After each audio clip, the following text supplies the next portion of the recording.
при нас наистина е Пламен Петков, който имаше уникалния шанс да бъде последният върнат след малките концерти и първият, за съжаление, който е изгонен след първият голям концерт. Здравей, Пламене. Не е хубаво да казваме изгонен.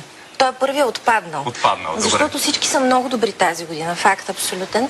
Преди обаче да говорим с Пламен, ще видите най-доброто от неговото участие в Music Idol 3. Приключението Music Idol приключва за Пламене, това си ти! Ти напускаш Music Idol! Why don't you get out of my life and let me make a new start? По някакъв начин така странно ми въздействаш. Така че аз ще изпреваря всички колеги и ще ти кажа да. I've got a deeper love. Пламен много неспокоен беше, бе. Значи само Пламен не искам да го закачиш. Вие петимата единодушно минавате натам.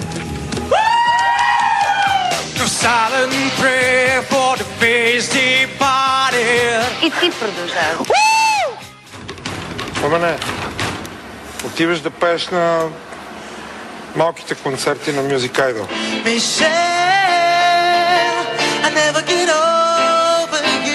Един от любимците на Мария е първият отпаднал за тази вечер и това е Пламен Петков.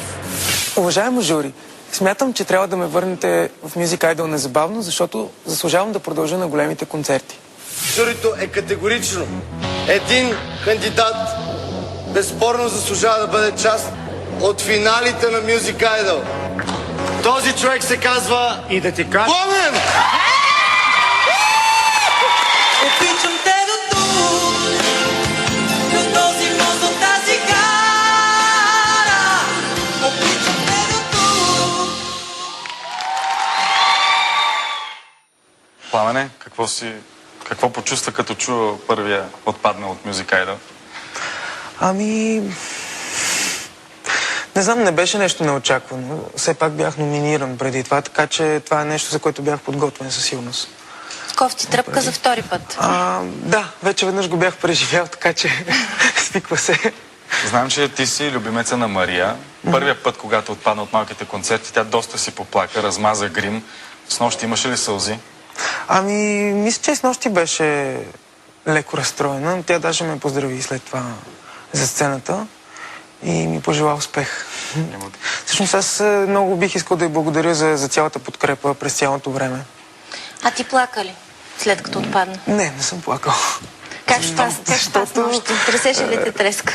Не, по-скоро с приятели излизахме и така, бяхме до късно.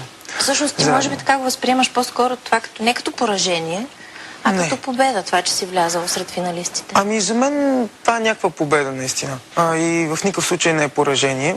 Напротив, аз даже преди казах, че това е един доста сериозен успех за мене.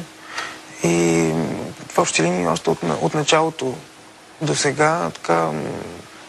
Аз лично, като се гледам отстрани, виждам така някакъв напредък и голяма промяна, защото от това да си в телевизия, зад камерите, да работят много хора за тебе и ти да работиш с тях, си е така, много полезен опит и нещо, от което всички изпълнители сигурно си имат нужда, така че аз съм много благодарен, че имах шанса въобще да бъда в това шоу и всичко това да ми се случи. Но и голяма отговорност. Ти имаш, определено може да кажем, че имаш много специфичен глас.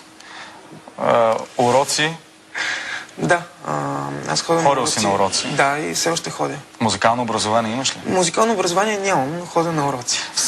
Самото жури видя в теб и потенциален идол, разбира се, но и човек, който ако да обработи гласа си, може да се получи нещо много добро. Ти на какво мнение си? Ще продължаваш ли след като отпадна?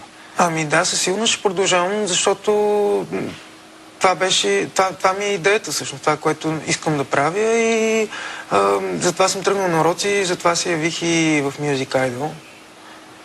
Какво ти предстои? Миналата година също. Тоест това отпадане не те отказва и ти продължаваш. Какво плануваш да направиш? Ами планирам доста сериозна работа.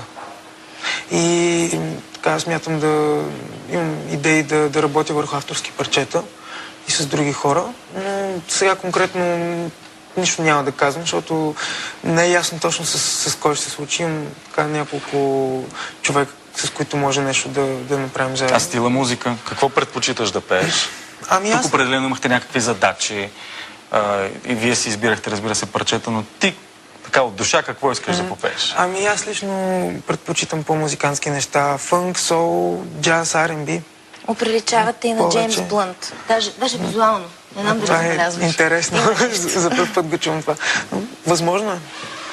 А това, че Мария те хареса, тя може ли да кажем, че, например, открива някаква по-ориенталска нотка в гласа ти и би ли искала да те използва, например, за нейни парчета? Ами защо не? Ако ми предложи някакъв дует да направим. Казвала ли Сигурно ти го? бих приел. Предлагала ли ти Не, го не ми вече? го предлагала, но може и да го предложи, не знам. Ако Добре, получиш оферта да изпълняваш нейния стил музика, ще се съгласиш ли? Ами аз не знам точно при един такъв евентуален дует какво би се получило. би била ролята? Да, предполагам, че може да се получи нещо интересно обаче. Имаше една румънска изпълнителка, която правеше много... Тя все още има. Мис Платнам, която прави доста интересни неща, защото тя пее R&B, но в същото време в някакъв много балкански стил, на английски, и така звучи доста интересно. Той в България е по-фолкът еволюира, така че нещо Може да се чудно, получи нещо интересно, да. Средно Да. между Мария и Джеймс Блънт Може и компилация. да се роди в един момент. Ще се пее You're Beautiful. Добре. Нека сега искаме да те помолим да ни изпееш нещо. Въпреки, Само че- преди да ни изпее нещо, не е ли пък наистина малко странно Мария да плаче чак за теб? Мен това ми беше много странно. Има и друго сигурно. Никой друг не е плакал. Фънки за кого е плакал? За никой. Отпаднаха и други участници, които също можеха да пеят. Защото е странно. Чак да плаче. Вероятно. Много лично го е приел. Въздействал съм по някакъв начин. Станахте ли си приятели? Ами, ние нямахме много възможност да комуникираме с журито. Ти не остана много в Music Idol и хората не можаха да разберат всъщност нещо повече за теб, приятелка, приятели, нещо от личния ти живот. Ами аз и преди казах в други интервюта, че имах преди връзка, но в момента нямам, така че сингъл съм. Приемам предложения. Така, сингъл, а може би ще имаш сингъл. Приема скоро предложения ще и за издадеш. връзка, и за, И за сингъл. И за сингъл, дует, за и за издаване. сингъл. Добре, какво искаш да ми изпееш сега? Ами, има една песен, която ми е много любима, на Нейт Джеймс, The Message се казва, и при първото ми отпадане запях припева, сега ще изпея куплета и припева. There is something wrong with sounds today. They never really captured how I feel. And whatever happened to the sounds today? I think that they are lacking something real. Like them old school jams that kind of make you wanna dance. Lose yourself in music, feel so free. Hey, hey, each time you take your stand and turn things round, I want you to express yourself through music and don't hide it and just sing it. Let's get it together, 'cause music and that freeness I'm thinking is pushing us further. Oh, gotta get up and dance, gotta get up and move, gotta send out my message to the people. Gotta get up and dance, gotta get in the groove. Are you hearing my message to the people? Браво. Браво. Благодарим. Правим впечатление, ти имаш много чаровна усмивка, но се усмихваш и докато пееш.